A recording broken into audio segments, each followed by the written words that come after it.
Merhaba, iyi günler, iyi haftalar. Öncelikle iki notla başlamak istiyorum. Faruk Bildirici, Hürriyet Gazetesi'nde 27 yıldır çalışan, en son uzun bir süredir okur temsilciliği yapan Faruk Bildirici, gazeteden ayrılmak zorunda bırakıldı. İşten çıkartıldı anladığım kadarıyla. Faruk, benim bu meslek hayatında tanıdığım gazeteciler içerisinde en üretken, en saygın isimlerden birisidir ve mesleği hakikaten hakkıyla yapan isimlerden birisidir. Dolayısıyla onun Demirören grubuna geçtikten sonra Hürriyet Gazetesi'nde uzun süre kalması zaten pek akıl kârı değildi, beklenecek bir şey değildi. Ama tamamen tahammül edememişler. Seçime bir ay kala onu gazeteden uzaklaştırdılar. Faruk çok güzel bir yazıyla, sakin, yine her zamanki bildiğimiz sakin üslubuyla bir veda yazısı yazdı Hürriyet'te, ayrıldı. Ne yapacak bilemiyorum ama onun gibi çok deneyimli gazetecinin şu anda işsiz olduğunu, yerlerinden kopartıldıklarını biliyoruz. Özellikle bazı kurumlarla özdeşleşmiş isimlerin oralardan koparılmalarının kendilerine olduktan çok o kurumlara zarar verdiğini biliyoruz. Benzer bir örnek çok farklı bir alanda Ahmet Taşgetiren'in başına geldi. Ahmet Taşgetiren geçen onunla ilgili bir yayın da yaptım biliyorsunuz. 5. kanalda söylediklerinden dolayı uğradığı saldırılar üzerine çok duyduğu rahatsızlığı dile getirmişti. Şimdi de Ahmet Taşgetiren'in 33 yıldır Yazı İşleri Müdürlüğü'nü yaptığı ve yazarlığını yaptığı Altınoluk dergisinden çıkartıldığını öğrendik. Kendisi bir yazıyla bunun detaylarını anlattı. Bu benim için de çok ayrıca bir anlamı var. Çünkü ilk gazeteciliğe başladığım yıllarda dergileri, İslami camianın dergilerini okumaya başladığımda Altınoluk da tabii ki karşıma çıkmıştı. O zamandan beri takip ettiğim Nakşibendiliğin Erenköy dergahının yayın organı Altınoluk. Altınoluk'un özelliği çok siyasi konulara girmeyip daha çok tasavvuf konularıyla yoğunlaşmasıydı. Ama bu süre içerisinde 30 küsur yıldır çıkan bir dergi bildiğim kadarıyla ve bunun özellikle son 33 yılını ve kuruluşundan itibaren yanılmıyorsam taş getiren bu camianın da içinden birisi olarak bu dergiyle özdeşleşmiş bir isimdi. Taş getirenin de Adalet ve Kalkınma Partisi iktidarıyla olan mesafesi, açılan mesafesi nedeniyle kendi camiasının onu 33 yıl sonra dışlamış olduğunu gördük. Bu tabii ki sonuçta Ahmet Taşgetiren'i çok rahatsız etmiş, onu anladık ama esas olarak Türkiye'deki İslami cemaatler içerisinde ayrı bir yeri olan Erenköy cemaatinin de, Nakşibendiliğin Erenköy cemaatinin de ne kadar Türkiye'deki siyasileşmeden ve siyasileşmenin getirdiği yozlaşma ve aşınmadan nasibini aldığını da bize gösterdi. Bu konuları az buçuk bilen birisi olarak Erenköy cemaatinin genellikle polemiklere, şunlara bunlara konu olmaktan özellikle kaçındığını bilirim. Yıllarca böyle olmuştu ama son dönemde özellikle Cumhurbaşkanı Erdoğan'la yakınlığı nedeniyle o cemaatin bazı önde gelen isimlerinin işin rengi değişmişe benziyor. Ahmet Taşgetiren'e bile bunu yapabiliyorlarsa demek ki artık burada tasavvuf, Nakşibendilik falandan ziyade dünyevi bir takım hususlar aramak gerekiyor. Neyse bunları bir kenara koyalım ama aslında konumuzda da doğrudan ilgili bir şey. Cumhur İttifakı'nın krizi. Ben Erdoğan'ın ya da taraftarların ona dediği şekliyle reisin krizinden uzun zamandır bahsediyorum.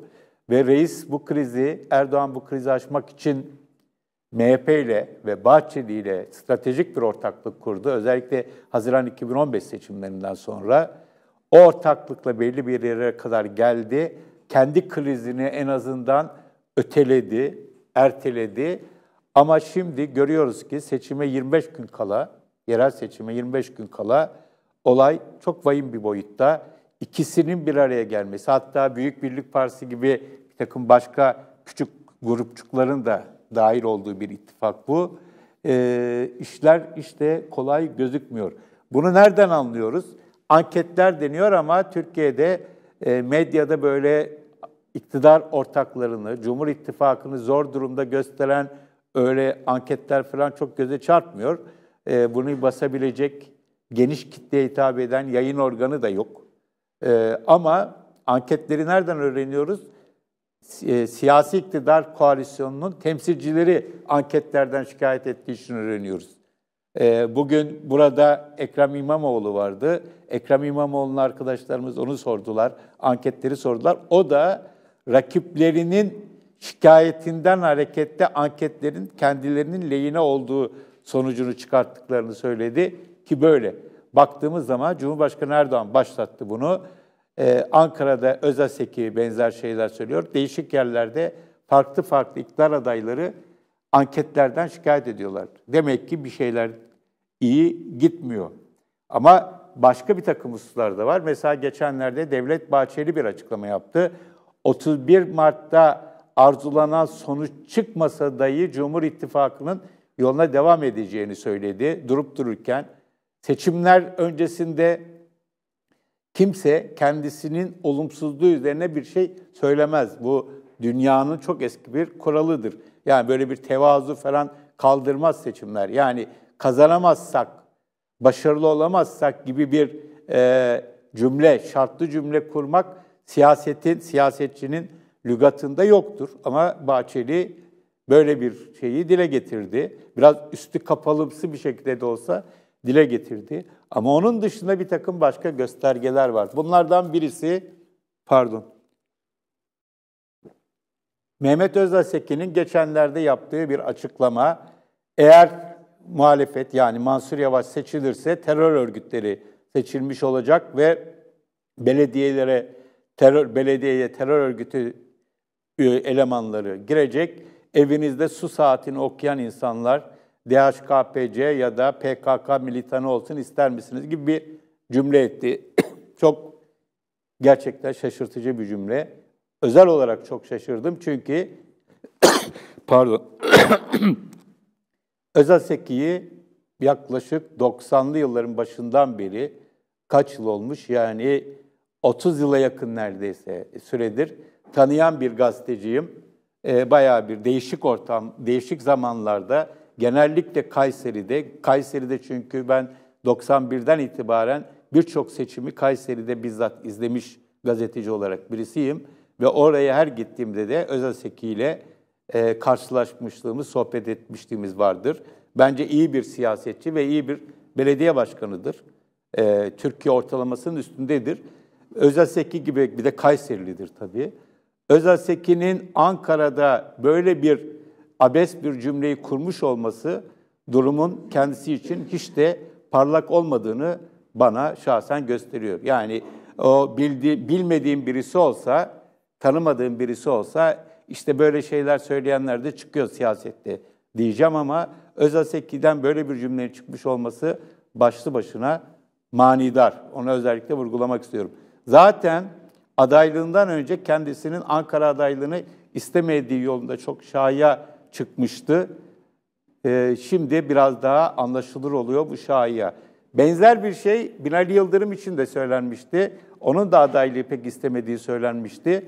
Onun da işinin İstanbul'da çok da başta bizlerin dışarıdan bakanların sandığı gibi kolay olmadığı seziliyor, görülüyor ve onun da belli ki belli bir tarihten itibaren İstanbul'un, Ankara'nın ve başka yerlerin iktidar partileri için çok da kolay olmayacağını onlar belli ki biliyorlardı. Bir takım rakamlardan, bir takım devlet eliyle tutulan nabızlardan anlıyorlardı. Bir diğer husus, din konusunun kampanya boyunca ulu orta kullanılır olması. Yani AKP'li bazı adayların dini hatırlamaları, dine sarılmaya çalışmaları. Bu noktada aklıma çok çarpıcı bir olay geliyor. Adalet ve Kalkınma Partisi'nin kuruluş döneminde Anadolu'yu dolaşan AKP kadroları karşılarında çok ilginç bir kitleyle karşılaşmışlardı. Refah Partisi'nden ve Fazilet Partisi'nden kopandıktan sonra kopuş içerisinde olan AKP kadrolarının Anadolu'daki temaslarında işlerinden birisinin bana anlattığı bir olayı aktarmak istiyorum. Şöyle demişti, Anadolu'da, İç Anadolu'da bir yerde insanlara İslamiyet'ten konuştuk, uzun uzun konuştuk. Orada şöyle bir tepki geldi. Bizim dinimizi bize anlatmanıza gerek yok. Bizim sorunumuz dinimizde değil, bizim sorunumuz ülkede işte pahalılık, işsizlik vesaire. Bize bunları nasıl çözeceğinizi anlatın. AKP'nin aslında İslami hareket içerisinde Refah Partisi'nin ve Fazilet'in kısmen başardığı o kopuşu büyük ölçüde gerçekleştirmesi, siyaseti dini alandan çıkartarak, tabii ki dini hep arkasına alarak ama dini alandan çıkartarak daha dünyevi olayları dile getirmesi ve dünyevi sorunların çözümü konusundaki iddiasıydı. Doğru ya da yanlış. Bu iddia 94 yerel seçimlerinde de vardı. Ama 94 yerel seçimlerindeki iş daha fazla muhafazakarlıkla bulanmış bir hareketti. Şöyle diyordu insanlar, özellikle CHP'li ve CHP'li belediyelerin rüşvet, yolsuzluk iddiaları nedeniyle bu kişiler dindardır, en azından çalmazlar deniyordu 94 seçim öncesinde ve bunun çok ciddi bir etkisi olmuştu. Ama daha sonra AKP döneminde dindarlık öne çıkartılan bir husus olmadı. Tam tersine geride tutulan, hep tutulan ama geri planda tutulan, esas olarak da somut sorunlara somut çözüm önerileri sahibi bir parti iddiasıydı. Ama artık söylenecek çok fazla bir şey kalmadığını görüyoruz. İnsanlar öbür dünyanın tapularını dağıtmaya kalkıyorlar ve olayı bir öbür dünyada ödüllendirme olarak görüyorlar. Bizim partimize oy verirseniz öbür dünyanızı garantiye alırsınız diye özetlenebilecek bir takım çıkışlar yapılıyor ki böyle bir şeyin olamayacağını en iyi bilen insanlar herhalde Türkiye'de dindarlardır. Özellikle Türkiye'deki dindarlığın bu tür birileri eliyle öbür dünyaya rezervasyon yapılamayacağını, yani cennete rezervasyon yapılamayacağını bilen insanların sayısının daha yüksek olduğunu gözlemlerimle biliyorum. Burada da çok ciddi bu tür üsluplara başvuruluyor olması da çok ciddi bir kriz alameti olarak görülmeli bana göre. Tabii daha önemli, en önemli hususlardan birisi Cumhurbaşkanı Erdoğan'ın kampanya performansı. Bakıyoruz, yine geziyor, il il geziyor, her yere gidiyor, küçük, büyük ayırt etmeden illeri dolaşıyor ve 3 aşağı 5 yukarı aynı şeyleri söylüyor. Söyledikleri sonuçta beka meselesi. Beka meselesinde Türkiye'de bir krizden bahsediyor, tehditten bahsediyor ama bu tehdidi somut olarak uzun bir süredir yaşamıyor Türkiye. Suriye'deki bir takım hususları bir kenara bırakacak olursak, mesela Haziran 2015, Kasım 2015 seçimleri arasında yaşandığı gibi bir terör sarmalında değil ülke. Ama buna rağmen bir şeye bahsediyor, bir krizden, bir tehditten bahsediyor. Ve bu tehditin adresi olarak da HDP'yi gösteriyor. PKK'yı da değil, HDP'yi gösteriyor. HDP'lilerin en son ülkeyi terk etmesine kadar işi getirdi. Yani bu eskiden ilk Türkeş'in dile getirdiği "ya sev ya terk et" sloganına gösterilen tepkilerden bu yana bu slogan hep birileri tarafından değişik vesilelerle dile getirilmiştir. Artık "ya sev ya terk et" de yok. Nasıl olsa kendilerinin istediği gibi sevmeyeceğine inandıkları için bir takım insanların, ki bunların sayısı HDP olarak görülürse milyonlarca insana yapılan çağrı terk etme çağrısı olabiliyor. Bu da Türkiye'de 94'ten itibaren, özellikle belediye başkanı seçildiği andan itibaren Türkiye siyasetinde hep ileriye doğru hamle etmiş, karşı tarafı kendisine reaksiyon göstermeye zorlamış bir siyasetçi olarak, başarılı bir siyasetçi olarak Erdoğan'ın ne kadar zorlandığını bize gösteriyor. Bir de iktidarı o kadar kendi elinde tekelleştirdi ki yanına kampanyada destek için kimse gözükmüyor. Arada sırada Süleyman Soylu'nun yaptığı bir takım şahince çıkışları bir kenara bırakacak olursak, AKP adına konuşan başka hemen hemen hiç kimse kalmadı. Konuşsalar bile seslerini duymuyoruz. En fazla duyduğumuz sesler o eksantrik çıkışlara sahip olan bir takım adayların, milletvekillerinin sesleri oluyor. Bütün bunlar bize ne gösteriyor? Bütün bunlar bu seçimin gerçekten değişik bir seçim olacağını gösteriyor. Bugün dedim Ekrem İmamoğlu buradaydı. Arkadaşlarımız İrfan Bozan ve Canan Coşkun onunla yaklaşık 1 saat konuştular.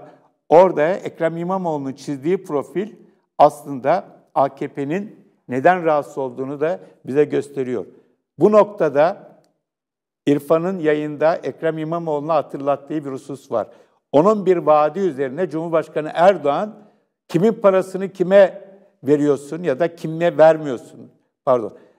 Para alımını bir takım kadınlardan vesaire ücret alımını toplu taşımada şu bu kaldıracaklarını söylemişti yanlış hatırlamıyorsam. Maddi bir vaatte bulunmuştu özellikle yoksullara yönelik.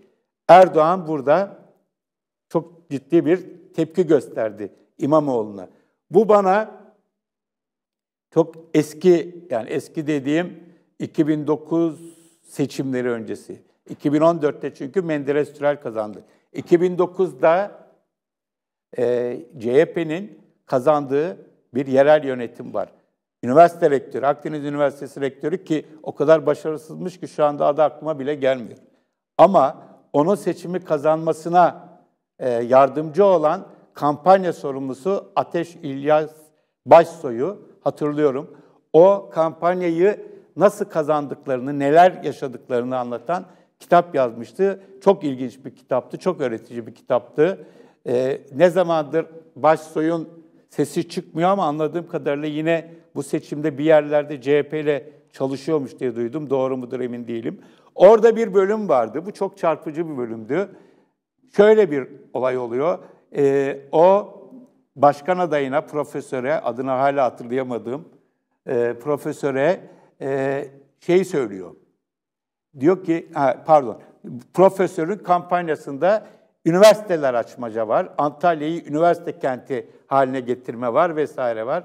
Bir takım bunlar billboardlarda falan vaatler sıralanıyor. Ve bir gün Erdoğan kalkıyor profesörün adını vererek ey profesör sen o parayı nereden bulacaksın, nasıl yapacaksın falan gibi bir şey yapıyor. Onun vaatlerini eleştiriyor Antalya'daki CHP adayını. İşte orada Ateş İlyas Başsoy diyor ki hocam bu seçimi aldık. Çünkü Erdoğan bize cevap verdi. Bize cevap vermek zorunda hissetti kendini. Demek ki biz burada oyunu biz kuruyoruz. Ve nitekim o seçimi kazandı ama bir sonraki seçimde kazanamadı CHP. Şimdi bu olay da bana bir anlamda 2009'daki bu Antalya olayını hatırlattı. Cumhurbaşkanı Erdoğan'ın İstanbul seçimlerine ki Ekrem İmamoğlu konusuna çok fazla girmedi. Görmezden geldi. Onun en önemli stratejilerinden birisi budur bence. Görmezden gelir. Mesela Meral Akşener'i 24 Haziran öncesi görmezden gelmişti. Muharrem İnce ile ve tabii ki Kemal Kılıçdaroğlu'yla ama Muharrem İnce ile uğraştı. Muharrem İnce ile kapıştı ve ilk turda kazandı. Burada bakıyoruz Ekrem İmamoğlu'na cevap yetiştirme ihtiyacı hissediyor. Bu bana Antalya'yı çağrıştırdı. 2009 Antalya'sını çağrıştırdı. Zaten özgür bir medya ortamının olmadığı ülkede, medyanın büyük ölçüde, iletişim imkanlarının büyük ölçüde siyasi iktidara hasredildiği, onun tek elinde olduğu ülkede biz de analizlerimizi büyük ölçüde siyasi iktidarın önde gelen isimlerinin, temsilcilerinin söz ve davranışlarından, surat ifadelerinden çıkartıyoruz. Böyle de bir acayipliği var ülkenin. O zaman insan soruyor, bütün bu imkanlar var, bütün televizyonlar iktidara çalışıyor, bütün gazeteler iktidara çalışıyor, devletin imkanları iktidara çalışıyor ve Cumhurbaşkanı Erdoğan hala kalkıp ben medyaya değil meydana bakarım diyor. Ortada şikayet edecek medya da kalmış değil. Demek ki meydanlar da yeterince kendilerine güven vermiyor. Benim anladığım bu. Evet, bir kriz var. Bu Erdoğan'ın kriziydi. Artık Cumhur İttifakı'nın krizine dönüşmüş durumda ve seçime 25 gün kala bu krizi çözebileceği konusunda koalisyon ortakları çok fazla şey vaat edemiyorlar. Evet, söyleyeceklerim bu kadar. İyi günler.